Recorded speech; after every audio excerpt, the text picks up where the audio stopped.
बिस्मिल्लाहिर्रहमानिर्रहीम, अस्सलाम वालेकुम। मैं डॉक्टर फजल मालिक और आप देख रहे हैं मेरा यूट्यूब चैनल। आज की इस वीडियो में हम बात करेंगे एज़िथमा टैबलेट के बारे में।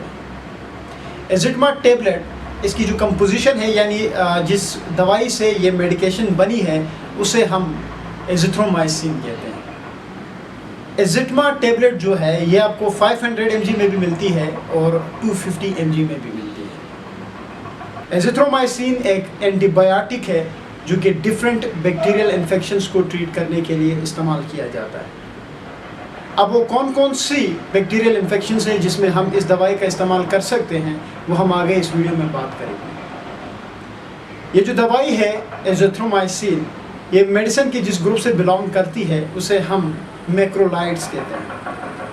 और मैक्रोलाइड जिस्म में काम कुछ इस तरह से करते हैं कि बैक्टीरिया के प्रोटीन सिंथेसिस को इनहिबिट करते हैं।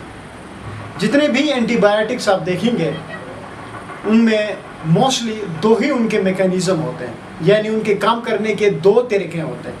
कुछ एंटीबायोटिक्स जो है वो बैक्टीरिया के प्रोटीन सिंथेसिस को इनहिबिट करते हैं, तो कुछ एक ऐसे होते हैं जो कि बैक्टीरिया के सेल वॉल की सिंथेसिस को इनहिबिट करते हैं।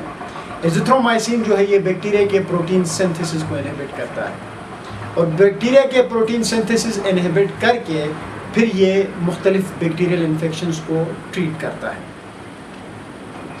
अगर हम इसके इंडिकेशंस की बात करें, यानी हम कौन कौन सी ऐसी बीमारियां हैं जिसमें हम इस दवाई का इस्तेमाल कर सकते हैं, तो उसमें टॉप में जो सबसे पहले रीज़न आती है, जो सबसे पहली कंडीशन आती है, उसे हम रिस्पायरेटरी ट्रैक इन्फेक्शन कहते हैं।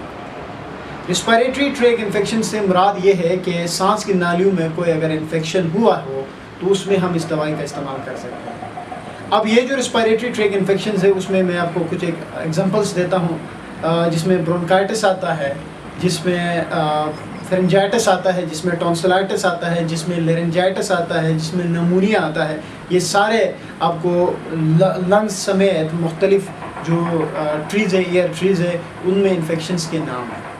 उन सब में आप इस दवाई का इस्तेमाल कर सकते हैं। रिस्पायरेटरी ट्रैक इन्फेक्शन के बाद यूरिनरी ट्रैक इन्फेक्शन।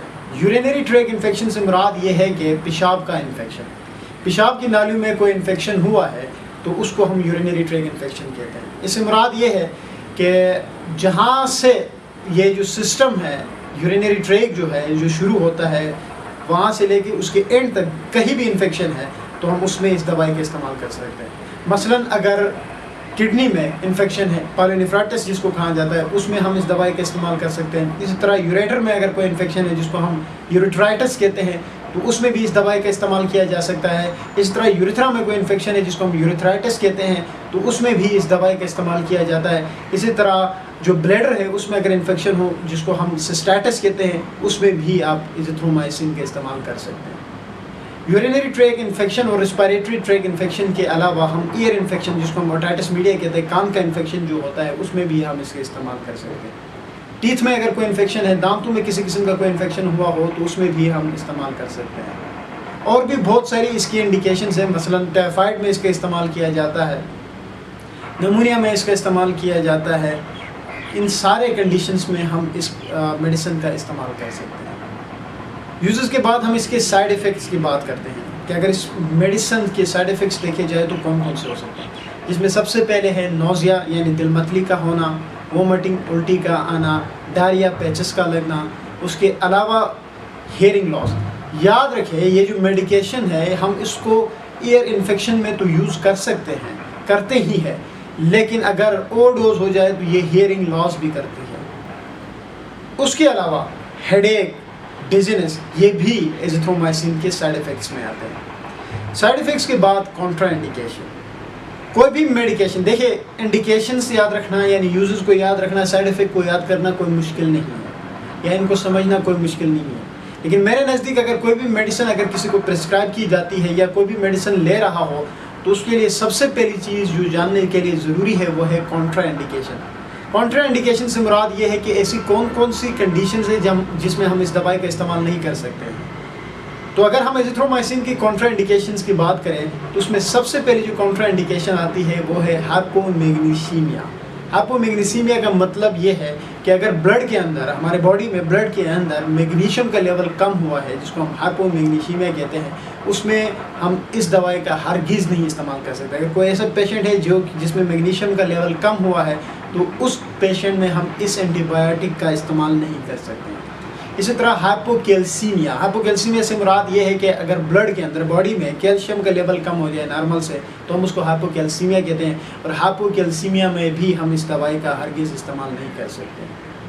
अच्छा, उसके अलावा और कौन कौन सी कंडीशंस है जिसमें हम इस दवाई का इस्तेमाल नहीं कर सकते? तो हाइपर सेंसिटिविटी रिएक्शंस, मतलब ये है कि अगर कोई भी इंडिविजुअल जिसको मैक्रोलाइड ग्रुप्स है, मैक्रोलाइड में आपके पास एजिथ्रोमाइसिन के अलावा एरिथ्रोमाइसिन आता है, क्लेरिथ्रोमाइसिन, रोक्सिथ्रोमाइसिन, ये सारे आते हैं। इन सारे मेडिकेशन यानी मैक्रोलाइड ग्रुप से अगर एलर्जी है तो उसके लिए ये हरगिज़ वो पेशेंट जो है इस दवाई का इस्तेमाल नहीं कर सकता।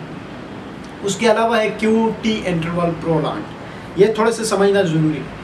QT इंटरवल जो होता है, ये जब आप ECG देखते हैं तो ECG के ऊपर पता चलता है कि QT इंटरवल क्या होता है, PR इंटरवल क्या होता है, RR इंटरवल क्या होता है। ये बाद में आप जब ECG जब आपके सामने आएगी तो आपको पता चल जाएगा। लेकिन अगर QT इंटरवल प्रोलॉन्ग हो जाए, प्रोलॉन्ग जब होता है तो आपकी हार्ट बीट में जो है वो फिर डिस्टर्बेंस आ जाती है, टेकिकार्डिया, ब्रेडिकार्डिया हो जाता है। तो याद रखिए, अगर किसी पेशेंट का जो कि हार्ट का पेशेंट है और उसको डायग्नोज किया गया है as a QT interval prolong, तो उसमें भी ये दवाई कॉन्ट्रा इंडिकेटेड है। कहने का मकसद ये है कि किसी का हार्ट रेट नॉर्मल से बहुत ज़्यादा है तो उसमें भी ये दवाई नहीं इस्तेमाल की जा सकती है, और किसी का हार्ट रेट अगर नॉर्मल से कम है तो उसमें भी जिसको हम ब्रेडिकार्डिया कहते हैं, उसमें भी इस दवाई का इस्तेमाल नहीं किया जा सकता। डोज की अगर हम बात करते हैं तो ये जो मेडिसिन है ये आपको 500 mg में भी मिलती है और 250 mg में भी मिलती है। अगर 500 mg अगर किसी को प्रिस्क्राइब हम एज ए डॉक्टर करते हैं तो हम उसे कहते हैं कि आपने रोज़ाना यानी दिन में एक दफ़ा इस टेबलेट का इस्तेमाल करना है। लेकिन अगर हम 250 किसी को हम प्रिस्क्राइब करते हैं तो हम उसे कहते हैं कि आपने दिन में 2 दफ़ा इस मेडिसिन का इस्तेमाल करना है। ये थी इसकी डोज। अच्छा, अब हम थोड़ी सी इसके एक इम्पोर्टेंट व्यू है उसको देखते हैं कि जो एजिथ्रोमाइसिन है उसका कोविड-19 में क्या रोल था, इस पे थोड़ी सी बात करते हैं, और फिर हम ये भी जानने की कोशिश करेंगे कि क्या प्रेगनेंसी में ये इंडिकेटेड है ये मेडिसिन जो है। कोविड जब स्टार्ट में शुरू हुआ था, शुरू की जब उसके केसेस आने लगे थे, तो बहुत सारे डॉक्टर्स जो है जो एंटीबायोटिक प्रिस्क्राइब करते थे, उसमें पहली जो एंटीबायोटिक थी जो कि कोविड के पेशेंट्स को प्रिस्क्राइब किया जाता था वो एजोमैक्स थी, यानी एजिथ्रोमाइसिन था। जो पहली एंटीबायोटिक प्रिस्क्राइब की जाती थी उस वक्त वो थी एजिथ्रोमाइसिन। लेकिन जो वक्त गुजरता गया, बहुत सारे पेशेंट्स को एजिथ्रोमाइसिन, कोविड के पेशेंट्स को जब प्रिस्क्राइब किया गया तो उसमें एक बात नोटिस की गई कि वो जितने भी पेशेंट्स हैं कोविड के जो एजिथ्रोमाइसिन का इस्तेमाल कर रहे हैं उनमें डायरिया की शिकायत हो रही है। वो सारे पेशेंट्स दूसरे दिन आपके पास आते हैं डॉक्टर के पास कि डॉक्टर साहब जब से आपने ये मेडिसिन प्रिस्क्राइब की है हमें जो है वो डायरिया होने लगा है। मैंने स्टार्ट में जब साइड इफ़ेक्ट्स की मैंने बात की थी तो वहाँ पे मैंने कहा था कि डायरिया जो है वो एक इसका इम्पोर्टेंट साइड इफ़ेक्ट है।